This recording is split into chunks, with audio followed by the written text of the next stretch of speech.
Good afternoon, and welcome to the virtual press conference with Rory Alexander, Sam Retford, Seamus McLean-Ross, Connor MacNeil, and Tony Curran, the cast from the highly anticipated standalone prequel series, Outlander, Blood of My Blood, premiering August 8th on Starz.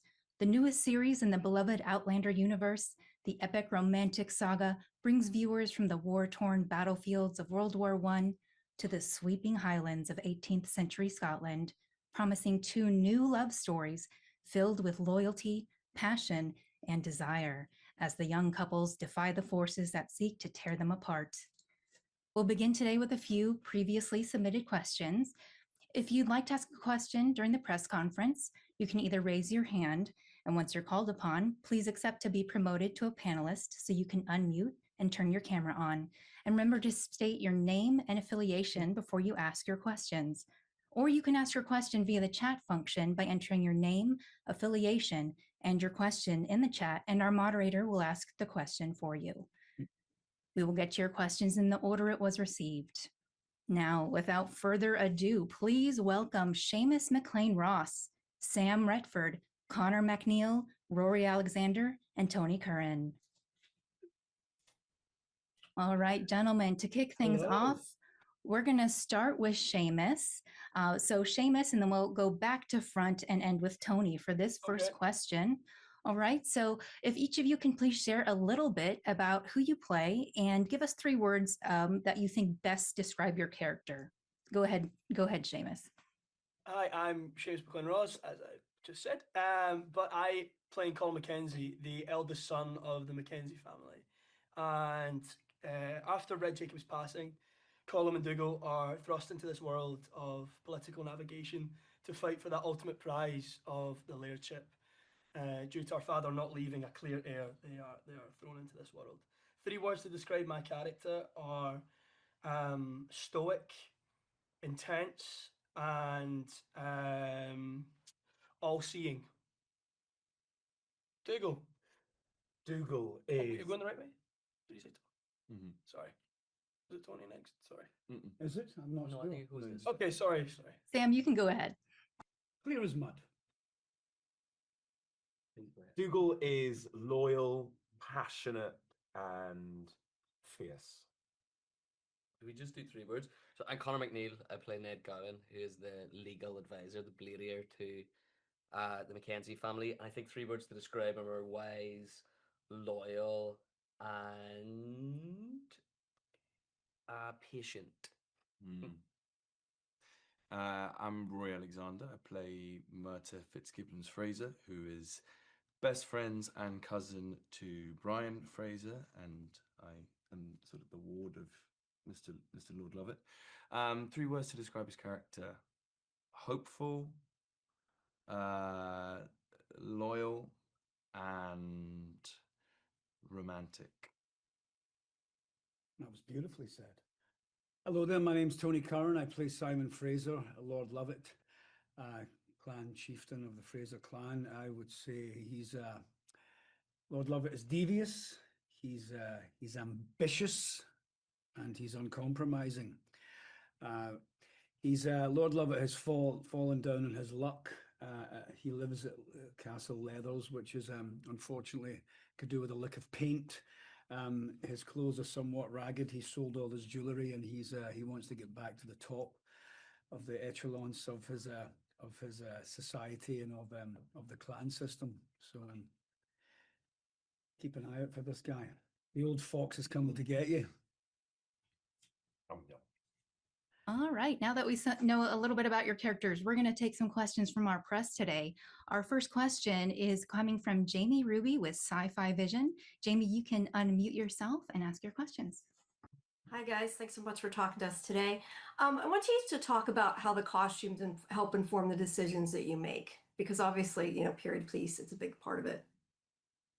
Just for all I'll of you. go frustration. As soon as you put the heels on, it's complete and utter frustration for Lord Lovett because they hurt so much, and you know exactly how the ladies feel. So for me, once I put my tights and my heels on, it definitely gets you into character. See, I feel the opposite about the heels, because the heels give me like a poise. Well, they give you 3 more inches, Connor. They also give 3 more as well. You need 3 more answers. Oh my darling, They, but yeah, no, they make me walk very differently, and I'm instantly in a Ned zone when I put the heels on. I also love the ponytail as well. It gives a real impact on Yeah. how I behave. I feel like for us, that's kilt wearers. The kilt is the most practical piece of equipment we can be given to do our job in, because my goodness, you get a lot of freedom with that thing. Sprinting through the Highland woods is. Do you wear your underwear, or you don't? You go full. What do you? What do you call it, can commando? Can you explain us? Well, yeah, so some of us have to do quite a lot of roly-polying on the floor, and I'm afraid the amount I have flashed my underwear to get pulled through. If I wasn't wearing any, then I probably wouldn't be here right now. For me, my favorite thing about it is the weight. The weight of the jacket just adds some power to me, and yeah, really grounds him to the earth. I love it. And it does, it changes the way that you stand and the way you hold yourself. So you kind of, I go from this kind of lanky, stooped person, and then all of a sudden you're in 3 layers of tweed. And so it just removes you so far from how you normally physically are, that you're just instantly into a different headspace, which is so useful. Big props to Yeah. Tricia, because the details on them is unbelievable. She's as incredible. well. And also for different scenes and different story parts, especially like the weddings or anything like that, or any sort of big event. So many different. There's so many different Oh, costumes that yeah. are so suited for the period of the Yeah. of the show. It's great. Great. You have to Thank be you so very aware of the cuffs. Some of the cuffs that Trisha has put together, they're quite gargantuan. You could hide a You've rabbit got to up be there. careful. A with the Batman clothing. thing. Exactly. a blade in them. When you're going for your Bordeaux, you're picking up a glass of something. You have to be very careful. Great. Thank you. Thanks so much. Thank you. Thank you, Love the Jamie. background, by the way. It's cool. We've got our next question from Monica Gleberman. She's with Time Warner Entertainment.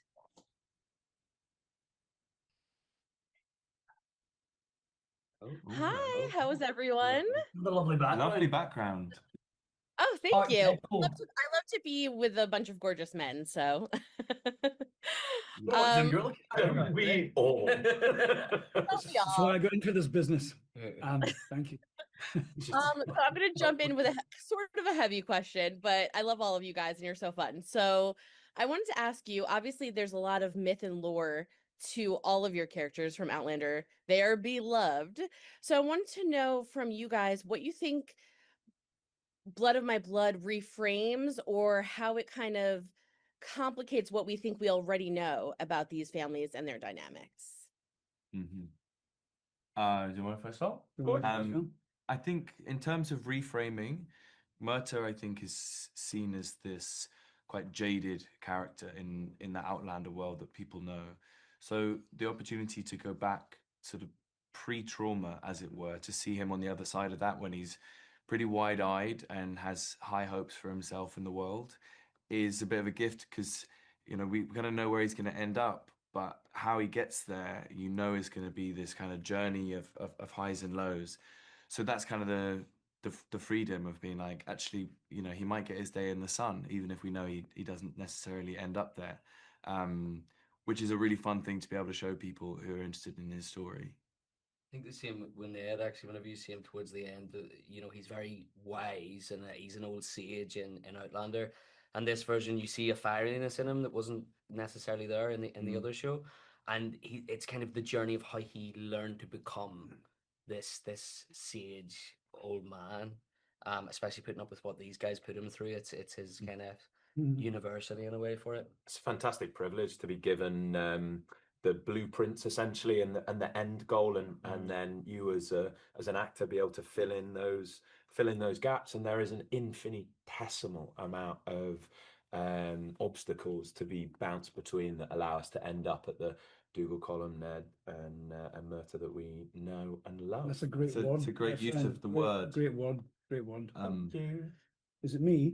Yeah. Should I say something? Should I say? My old friend Clive Russell in Outlander played Lord Lovett originally. When you first see him with Jamie and Claire.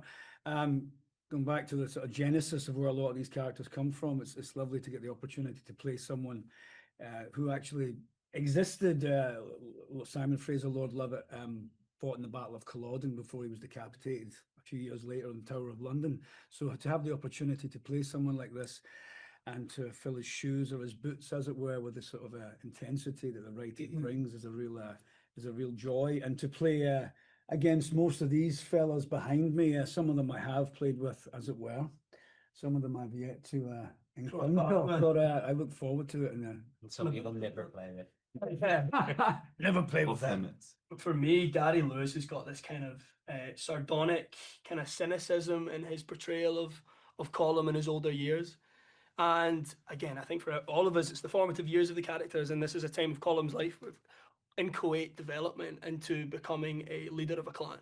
And that is a really interesting kind of narrative thread of such a young man who is just forced to be not only much older in his years, but lead a group of people in ancient civilization.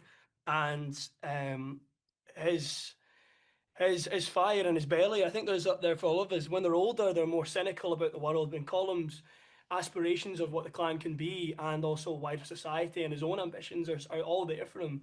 These are the times of our lives for everyone, 18, 19 years old. So getting to live in that is a joy.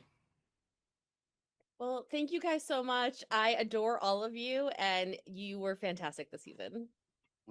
Thank you so much. Thank Lovely you. to see you. Lovely to meet you. Thank you, Monica. All right, next question comes from Tony Tolato. He's with Sci-Fi Talk. Tony, you can unmute.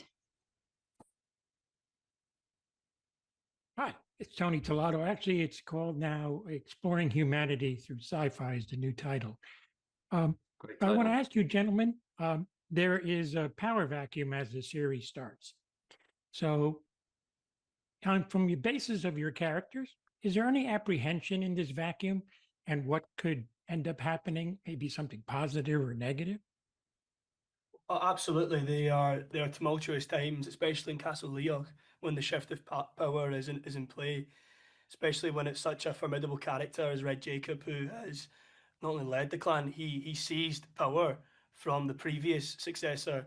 And so there is a whole new wave of potential leaders of this clan. It's not like a king where they leave a clear birthright heir. It is epically gained through by merit and skill and deft intelligence, and so it's going to be who has the ultimate power to achieve that against the whole sea of opposition. I think as well for my character, it feels like it's a vacuum that will implode. I think at the beginning, I don't know if Ned can see a way through genuinely, and he has a lot to wrangle to make it work. It's a really good question. That actually, It's a great question. Yeah. It's, if you look historically at any time that Scotland, England, Wales, or Ireland were left without leadership, this amazing, as you say, vacuum opens up, and they are the most volatile times in history where we have these huge turning points for countries, and that's just an absolute privilege to be able to sit inside the inner mechanisms, the socio mechanisms of those events, and really play with the ideologies that are going through people's It's systems. interesting you say that, big man. There's a volatility, but there's also a vulnerability to the Mackenzies, and the scene that I have with Brian and Murtaugh, and I'm wanting them to go along to this clan gathering over your way, young man, and I'm like, and he's like, oh, am I going to spy? I'm like, not spy, just listen to what you can learn of value, because Fraser Lovett certainly wants to keep his fingers in these pies as well, because as much as Seamus said, there's no birthright of a king to become the head clan chieftain. Ned is obviously trying to keep these two quiet and keep them peaceful and find someone who will lead the Mackenzies with dignity and with strength, but at the same time, there's a deviousness to who's going to become the next leader as well. Also, you see opportunity in that vacuum as well. Oh, absolutely, yeah, most definitely. It's not fair game. It's pretty Machiavellian stuff, isn't it? Absolutely. It means every piece of information is valuable. No one can be like tunnel visioned and have their set plan. So people's plans have to keep changing because the power structures are so unstable, which is where you get so much conflict. The Scots can never agree on one thing. Certainly That's our problem. Well, thank you guys. You're all killing it. It's been a pleasure Great name, watching Tony, you by all. the way. Thank Great you. name. Love it to Great be, name, man. Great name. Thank you, Tony. Up next, we have Jamie Steinberg with Starry Constellation magazine. Lovely name. Such a pleasure to speak with all of you. Tony, you're so good at playing mercurial characters, and just your Van Gogh is chef's kiss perfection. Oh, thank you very much. That's very sweet of you. My boyfriend actually passed away, and he would watch your performance as Van Gogh in Doctor Who to just make him feel constantly. It's just a breathtaking performance. But God bless my him. question Thank you. actually is for Rory. It's Murtaugh seems to be love at first sight when he finds Ellen. Is that something that he's sure of it's love, or is it something else that's really connecting these two? That is a great question, and is actually something that he tries to come to terms with through the series, especially when he's surrounded by, that there is another love story that he kind of witnesses, that he compares his to, and he kind of tries to weigh them up and see how they match up. I think he doesn't necessarily know what this feeling is, and it's tied in with a lot of kind of projections that he has. He really wants to find his way in the world and kind of start his own family and like give himself some direction. And I think he sees in Ellen kind of an opportunity to put himself in the limelight and be the center of his own story and have someone by his side who he can go on that journey with. So in a way, it is really about Ellen, and in another way, it's kind of it's a projection of all of his hopes onto a person, and then he will have to reckon with that at some point. He kind of gets therapized as he goes through the season. A romantic's dream. Thank you guys so much. Cheers, thank you. Thank you. Oh, Thanks, Jamie. What's us? No. Our next question is coming from Ariana LeBerry with Fresh Pair of Eyes.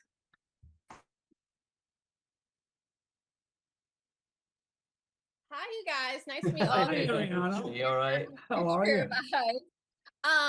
This question is about Dougal and Colin's dad, but I would love all of your guys' opinions on it. Do you think he did not choose a laird mostly as another way to stick it to them in death? Like, there had to be a decision, but do you think this was another way of him kind of being a bad dad and giving them another issue to deal with, the money issues and all of that, instead of making a decision like they needed to? And he alludes to Ellen in a flashback that as to his arrogance toward his own mortality, and I really think he believed he would outlive even the necessity of having to pick someone to follow in his footsteps. I really believe he thought he had a. I also think, like, rationally, neither of them are fit at this point in time. So trying to make that decision isn't necessarily to hurt them or to oust them from being included. It's actually what's the right thing for the clan in the long term. And I think he's waiting to see. And like you say, I think he was arrogant about his age as well, but he's waiting to see, will one of them eventually step up? Also, watching it again on the big screen made me think of watching the chess scene in episode 1 with Peter and Harry in the study. I think he believes Ellen will find a way through that chessboard and navigate to that that layer chip or that elk, I think he trusts her to navigate the world in the Highlands. Whatever happens, she's the one who's got his belief. Although, unfortunately, for the clan and for him, as he mentions, she's a lady, a woman. So she. Although it's such a rogue move, I still think he knows that he's not dumb. I think he still knows that she will be able to pull these strings and go behind the scenes of the office to conduct her power, and you always see that throughout this season and in season 2. Awesome. Well, thank you so much for answering that. Thank you. Sorry, mate. No. Thank you. All right. Our next question is with Jasmine Flowers from Black Things UK. Hey, hello, guys. How's everybody doing today? Hey, Jasmine, we're good. How are you? How are you? Pretty Hi, good. Jasmine. I'm Jasmine with Black Things UK, and I just want to say it was truly an awesome treat to watch you all transform what I'm seeing on screen. I had an awesome time watching you guys. So thank you guys Yes, for that's what that. we want. Absolutely. you. So my question is, it can be a challenge to step into the light of an already established brand with beloved characters. When the last scene is shown, I want to know from you guys, what do you want the audience takeaway to be? I've talked about it like a tapestry. This show, I think, stepping into a universe is something as a personally as an actor I've always wanted to do because it's such a detailed world, and I think the fact we've been gifted this spin-off show is just adding more contrast, more detail to an already beautiful painting. I just hope fans are more entrenched in the story and see how complex these favorite characters' lives truly are, and the years of their lives that you've not already seen. I think it's just adding more depth and more drama to a brilliant, brilliant story. Yeah, you're getting a new perspective on characters you know and love so well, but you're getting the journey of how they got to be the characters that you know and love so well. So you're seeing an entirely new version of them in our show, I think, which is exciting. I hope it changes people's minds about certain characters, to be able to give people so much more context, as Seamus said, could really inspire a shift in how those characters come across and the reason behind a lot of their decisions, which objectively might not align with what fans want to happen, but this at least allows a little window into the soul of where they're coming from. Yeah. Obviously, Diana's novels were adapted for television for Outlander, but with our show, the sort of the new beginning, sort of the genesis of where these incredible characters uh, came from, we have carte blanche in that sense to do whatever we want to do, from the First World War back to the sort of first Jacobite rebellion in 1714. So we've as beautifully put, Seamus mentioned the canvas that we have sitting before us. It's sort of empty, and all these gentlemen will be waving their brushes on it. So it'll be interesting to see what actually comes out of that. Hopefully the fans will respond to it. Yeah. And to follow on from what Seamus said about the tapestry, you're never quite sure what fans are going to take away or which storyline or character it is that they're going to relate to. And because the characters are so detailed and that there's a few stories that you can follow, everyone kind of has an opportunity to let something resonate with them that might be different from someone else who watches the show. So I'm hoping that with the themes and some of the setups that we have, then people will be able to like personally engage in quite different ways to how we're expecting, which would be exciting too. Like Absolutely. learning to love Lord Lovett, you mean? Is that what you were pertaining learning to love Lord Lovett. Lovett, yeah. Or even say learning Anyone to love ever Lord love Lovett. Lord Love? I was going to say, you've yet to convince us. Yeah. Well, thank you guys. Thank you guys so so much. Thank you. much. That was a great I really- question. Jasmine. Thanks, Nice Jasmine. to meet you. Thank you. Thank you, Jasmine. We're pretty All good right, team, up aren't we? next. Well, we're not talking. We've been relatively Well behaved. It's because I'm in the room. If I wasn't here, I don't know if I you know, could I give don't yourself know. salt. I don't know. It's getting into chaos, Thank so we're not God okay. you got You your called Connor anti-Connor. you got your Yes, it's all in check. Anti-Tony. All right, our Almost next cushion. question. Yes, it is coming from Megan O'Keefe with Decider, and I'll go ahead and ask her question for her on her Everybody behalf. looking down the pipe, by the way. Are we all looking? Kinda, yeah. Okay. Yeah, you're doing great. You're doing great. Okay, so this question from Megan is for Connor. Connor, I love the friendship that develops between Henry Beauchamp and Ned Gowan. What was the best part of working with Jeremy for you, and what does that friendship mean for Ned? I think initially the friendship isn't a friendship, it's a curiosity about what Clan Grant are doing with this English blade and what their intentions are, given that the kind of precarious situation that the Mackenzies are in. And then it develops into a friendship because they have a lot of similarities, I think. I think they're longing for love, their loyalty to their lovers, and I think you get a little glimpse of Ned's past throughout the series that is really interesting and is very like what Henry is going through. But also Henry's incredibly intelligent, so he can have a genuine heart to heart with him and open up. And I think that that's really lovely. And I love acting with Jeremy. He's brilliant. And I think we're both very take our work very seriously, but don't take ourselves very seriously. So there's a lot of fun in shooting those scenes, and we push each other in the right way. So yeah, it's been really, really great. That's all I've got. Great. Thank you, Connor. Okay, we're going to go to our next journalist. He will ask his question himself. His name is Joe Venorni with Cherry the Geek TV. Hey, Joe. Hey guys. Joe. Hi guys, Joe and Orange Chair of the Geek TV. Joe? I'm curious how familiar all of you were with the Outlander franchise going in, right? It's an established show. And since some of you are playing already established characters, did you do a deep dive and kind of study the other actors' performances? Or did you kind of want to keep it your own thing and kind of stayed away from that? Or was there a little bit of both? Walk me through your processes. Go on, Rory.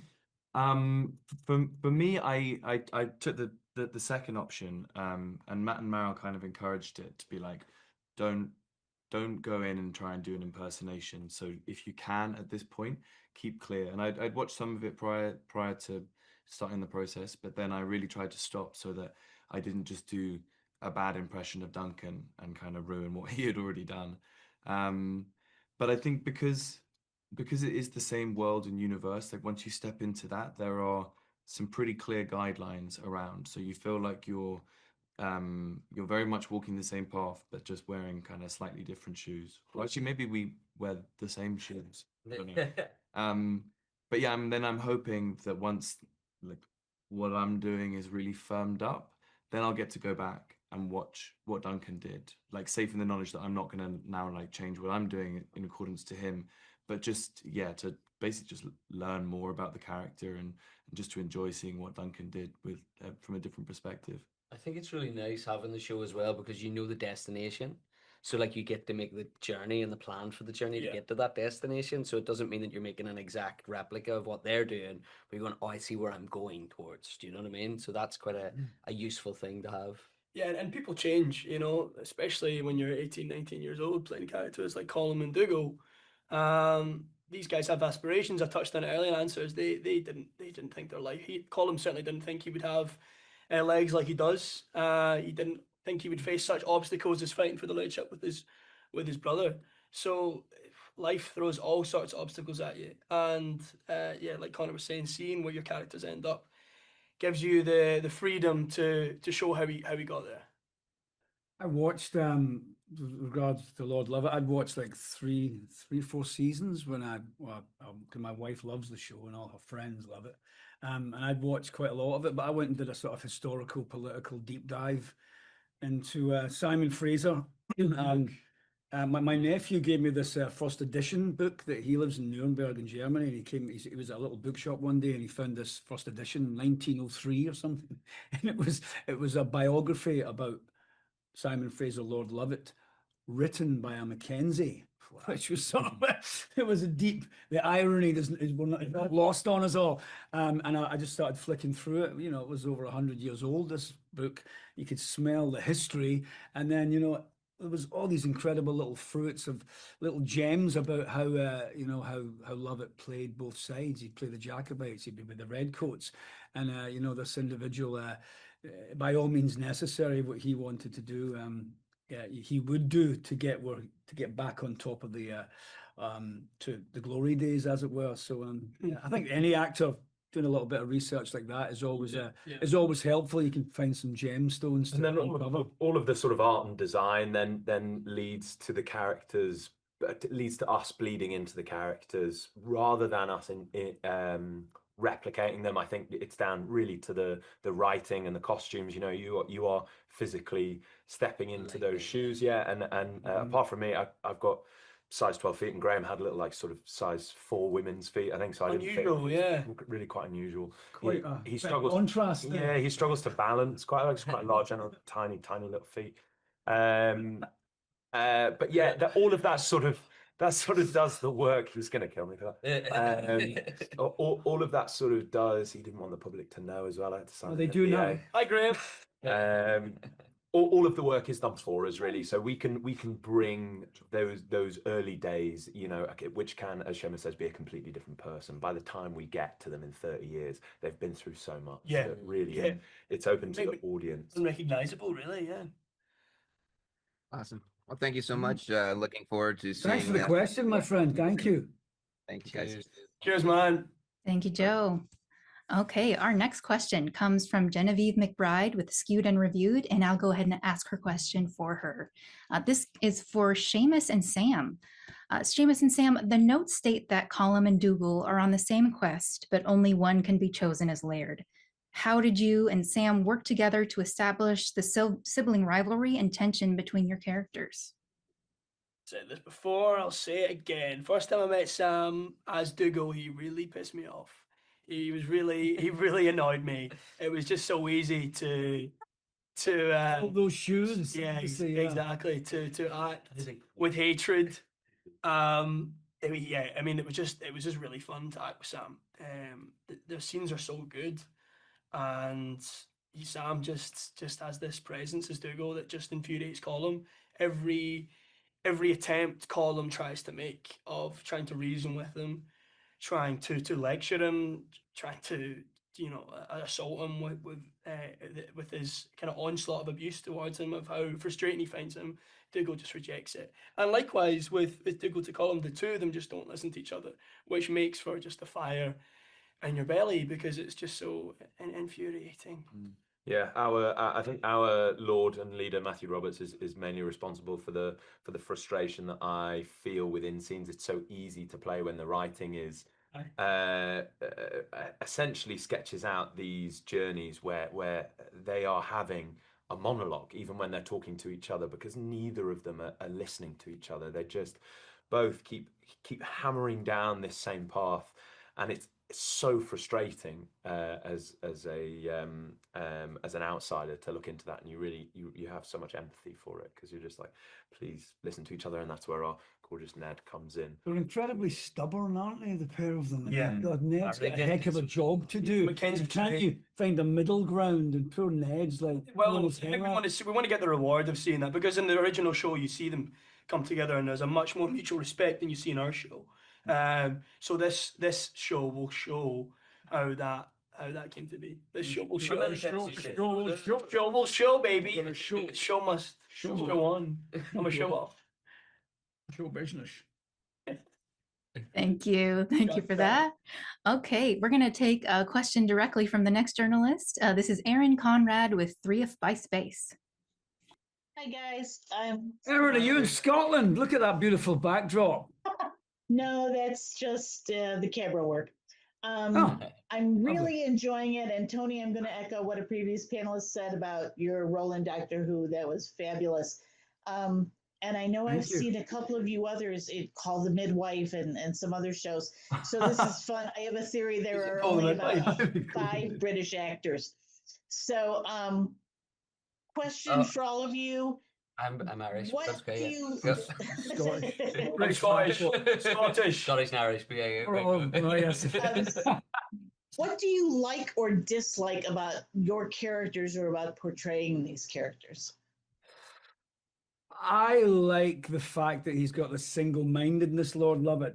He's got this sort of drive, this ambition, this uncompromising attitude, that is pretty impressive, but is also extremely dangerous.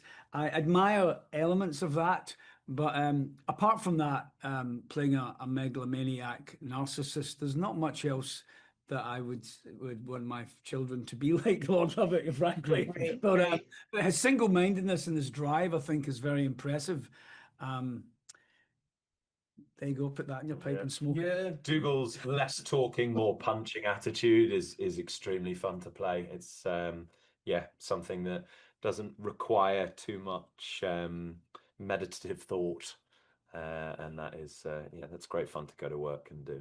I love the kind of masked male vulnerability that Colum has of trying to be a man, whereas he feels all at sea inside himself. I think that's just so fun to play and something I like. Every guy can connect with.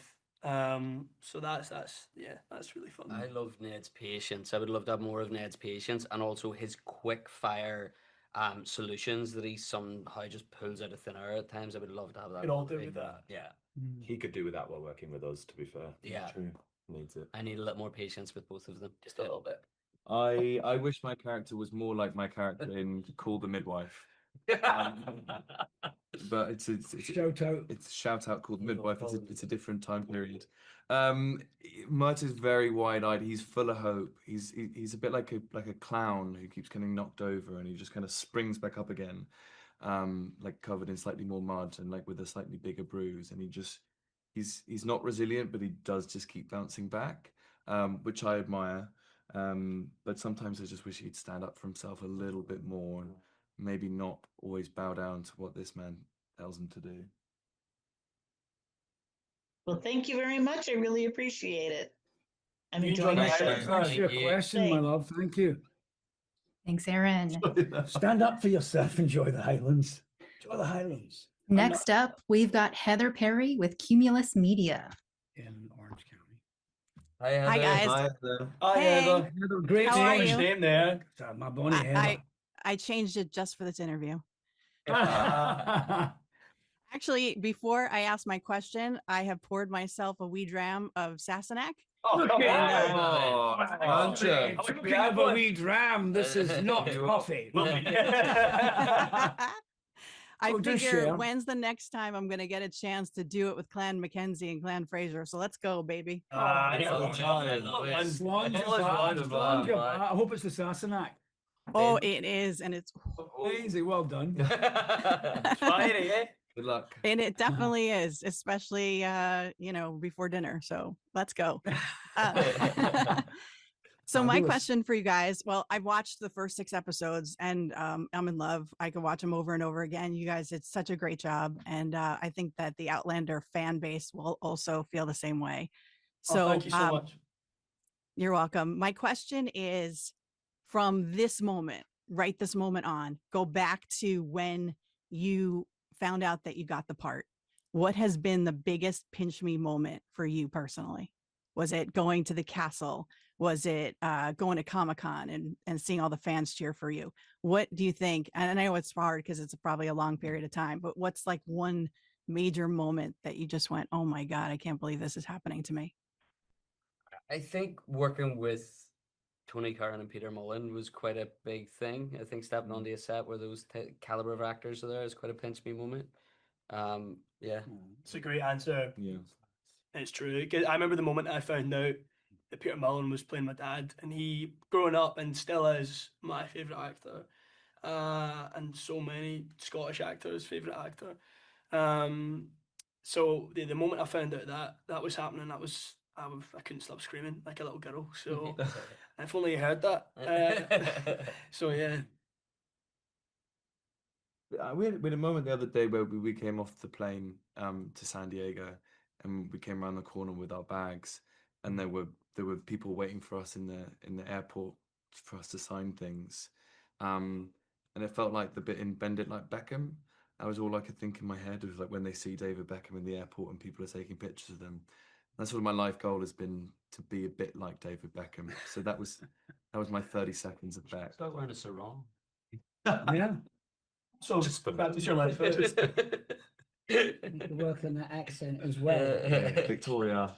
I think definitely. I've lived in Los Angeles for a while, and definitely a lot of the posts that everybody's been posting, or Hermione and Jeremy and Harriet and Jamie, up on these incredible billboards in the Sunset Boulevard and all over Los Angeles has been very cool. But then getting here and then getting to hang out with these guys and the rest of our cast in LA and going to the premiere was a real sort of you felt that the energy of that Outlander world coming here, and it sort of fills you up, and it's like, whoa, there's a no pressure, but it felt very real and very sort of it's a big old show, and it felt it was definitely a moment. It's incredibly rare as well to turn up to a premiere where the fans are already there. They know your character. They know everything about them. They know about the world. Yeah. That's because for us, this is a new show, right?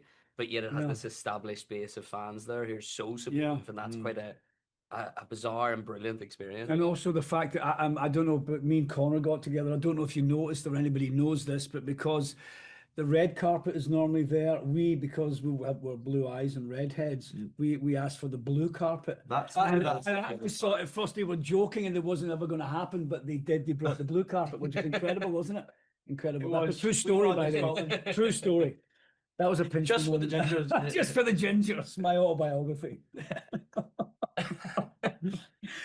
Forward by Connor McNeil.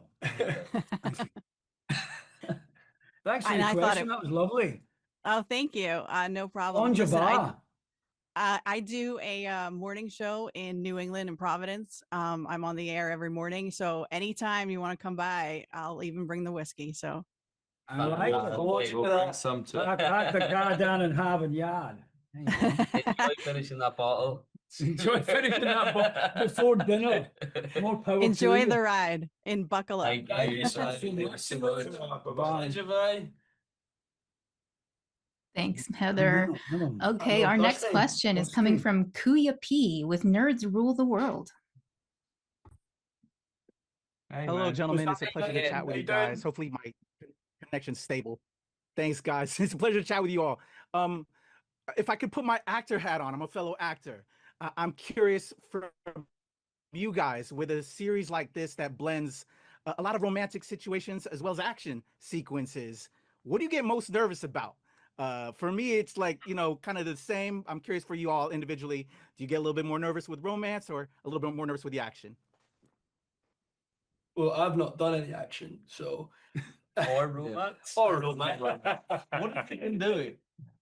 Well, I'm talking to- going to sit out for the In Seamus's defense, limping around set all day, and remember to limp when they say action. Obviously, That was a got- problem for That a while. action, that's got to be a physical part of your job, my friend, isn't it? No, Surely? absolutely. Yeah. I mean, I forgot to limp for the first part of my job. Day one on set.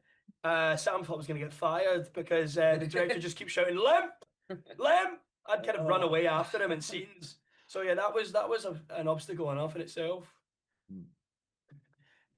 I think there's obviously a lot of sensuality in the show. There's a lot of sexuality and action. There's not much. It leaves no stone unturned. But I think I remember the first time, if I can say, the first time I came on set was the first scene that you see in the episode 1, and you always get a little bit nervous because obviously it's the Outlander world. But coming up on that balcony the first time was definitely a little nervous. What's so funny? Nervous. I was nervous. But anytime I take my clothes off, I'm always nervous for everybody else, So I think the big emotional scenes are the ones that I think about the most. Action, it's great, but like you have a lot of adrenaline and there's like all the stunties around you, and it just makes it did easy. you fart? Is that why you're laughing? What happened here? Something right. happened. The Mackenzies are always trouble. I'm so sorry. I'm not laughing the show, so I'm just letting it out now. Sorry, everybody. It's legal time. No, you guys move on. I don't have any Sort romance these two out, sort these two action, out. so I would say whenever we come to work, everything is geared towards us feeling as connected as a team as possible, and it's very hard not to feel excited when you rock up. And everyone's purpose there is to make the show look and feel as great and entertaining as possible, and just to blend into that family and have fun creating something on the day. I'd say it doesn't feel like you're making this massive show. It feels like you're playing and creating with friends and making a really fab piece of entertainment. Well, thank you, gentlemen. It's a Well pleasure to said. chat with you. Well The show's said, amazing. Mackenzie. Cheers, Keep mate. on with that. Can I ask you what do you get most nervous about? The action, to be honest. Especially after recent events with like Alec Baldwin and all those kind of things. Did everybody do their job? Yeah. But I would say it's about equal amounts of nervousness. Yeah, just nervous. Yeah. Thank you, guys. If you're not nervous, you're not Thank doing you, it mate. right. We should all. Yeah. There's got to be a lot of Actually nervous. adrenaline there. Absolutely. Thanks, buddy. Thank you so Thanks, much, man. man. Cheers, man. Thank you, I like gentlemen. that. Thank you, Kuya. Okay, we have time for one last question. James, tone it down, son. This last question is from Morgan White with Scenes in Color. He gives away his daddy. It did so on. Hello, can you hear me? Yeah. You can. Good morning. Okay, I'm not sure why you can't see me, but let's go ahead and go. My question is, there's so many good scenes throughout the entire series, and they also have little connections, and it gives little glimpses and insight into the previous Outlander series. So, with all of that being said, if you could send a message to new fans wanting to just join in on the series right now, what would it be? I think you're getting elements of the characters you love so well that you've never seen before. And I think you're seeing aspects of the journey of how they all ended up where they end up, and how those characters became who they are in Blood of My Blood, which isn't in Outlander. So for that, I think come watch Blood of My Blood. The show's so beautifully crafted in the way that it stands so firmly on its own foundations, and yet there will be so much in there for the original for the fans of the original show, so much more that they can extrapolate, all of these Easter eggs. There's another dimension of fun that can be taken away from the show. But like I say, it really does stand as a piece on its own. And you don't need any advice, only to come and switch on and switch off. I think an origin story is always fascinating, going back to where we hail from, and how these men and women and these clans and these people traveling through time, how that came to be. What was it, Jamie's parents and Claire's parents, how they actually how did they travel through time or not? And I think that's a fascinating element of the story as well, with the feuding clans. So yeah, hopefully people will tune in, because it's going to be a hell of a ride. Yeah, there's something for everyone, isn't there? Yeah, Romance, definitely. I fighting, definitely think grouping. that it'll be pretty easy for fans of the previous series to just, jump right in and enjoy it, as well as new fans to come in. And I will say that you all did a remarkable job portraying these characters. They're so beloved, and especially Seamus and both Connor. I will say I even noticed some of the way you all spoke and the mannerisms that you use. It really embodied those characters, and it also you also gave it an original spin as well. So we're excited to get everybody involved in watching this series. Yeah, Oh, so thank you true. so I mean, like, much. I'm sorry if I may be so bold. Like Bill Patterson, obviously Connor plays so beautifully. I've said to Connor this morning at breakfast, there's elements in his performance very subtle that are that ring true of the original, the actor who's played Ned. And you too, my friend, you too with Gary. So it's these little details are beautiful to see, within your character sort of journey. But these guys have killed it as well, haven't they? Yeah. I wasn't fishing, but thank you. 100%. It's all just blow smoke. Thanks. We're all excited to get to watch this series. Both old and new fans can just jump right in. Thank you guys so much. Thank you so much. Thank you. Thank you, Morgan. Thank you, Morgan. And thank you, gentlemen, for your answers today. This concludes our virtual press conference for Outlander Blood of My Blood. Make sure to tune in to the premiere on Friday, August 8th on Stars. Thank you. While we're sitting here.